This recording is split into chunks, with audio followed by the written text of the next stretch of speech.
ఉంది, ప్రజలకు ఏ రకంగా మంచి చేయాలి. మరి ఇలాంటి ఆలోచన గల వ్యక్తులు చాలా మంచిగా ఉంటారు. మరి అందులో నా మిత్రుడు ఉండడం అనేది నిజంగా చాలా సంతోషకరం. చాలామంది మీరు చూశారు, గతంలో కూడా 2019లో కూడా మీట్ చేయడం. మరి ఈరోజు అప్పటి నుంచి 5 సంవత్సరాల నుంచి కూడా నాకు ఎక్కడో మనసులో వెల్తీగా ఉంది, నేను ఖచ్చితంగా నంద్యాలకి రావాలి అని చెప్పేసి ఎంచుకోవడం. వాస్తవంగా అయితే నేను కూడా, ఎందుకంటే తన బిజీ షెడ్యూల్లో తనకు ఉన్నటువంటి కమిట్మెంట్స్ వల్ల రాలేడులే అని చెప్పేసి నేను కూడా ఏ రోజు పర్సూ చేసేవాడిని కాదు. అయినా సరే గుర్తుపెట్టుకొని అదే పనిగా మిత్రుల కోసం రావడం అనేది మన వ్యక్తిత్వం ఈరోజు తెలియజేస్తుంది. మరి నిజంగా మేమందరం కూడా కూర్చున్నప్పుడు ఒకటే అనుకుంటాం, మిత్రులు అందరం కూడా ఏ ఫీల్డ్ వాళ్ళ సరే దాంట్లో బాగా చేయాలి, నడిచుకోవాలి. ఇప్పుడు తన ఫీల్డ్లో నేషనల్ అవార్డు సాధించేసి మన ఆంధ్ర రాష్ట్రానికి గర్వకారణమైనారు. మరి అదేవిధంగా మిగతా మిత్రులందరం కూడా ఎవరి రంగాలలో వాళ్ళు ఉన్నత స్థాయికి చేరాలని చెప్పేసి తను కోరుకుంటూ ఉంటాడు.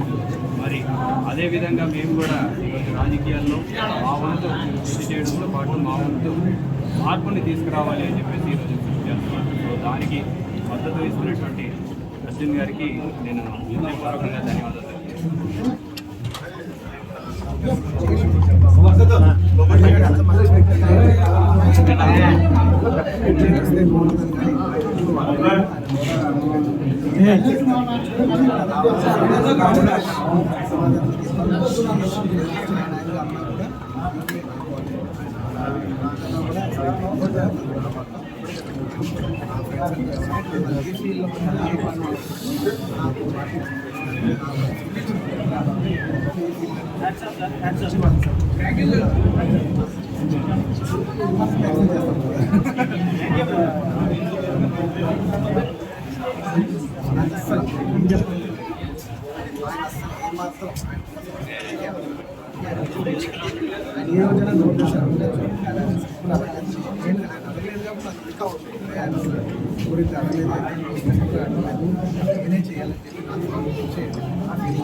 అంటే ఒక కస్టమర్ పర్సన్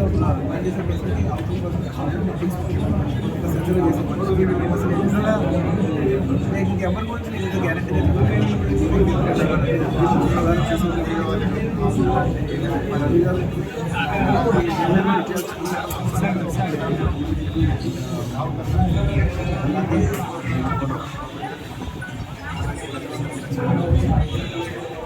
జై రామన్న.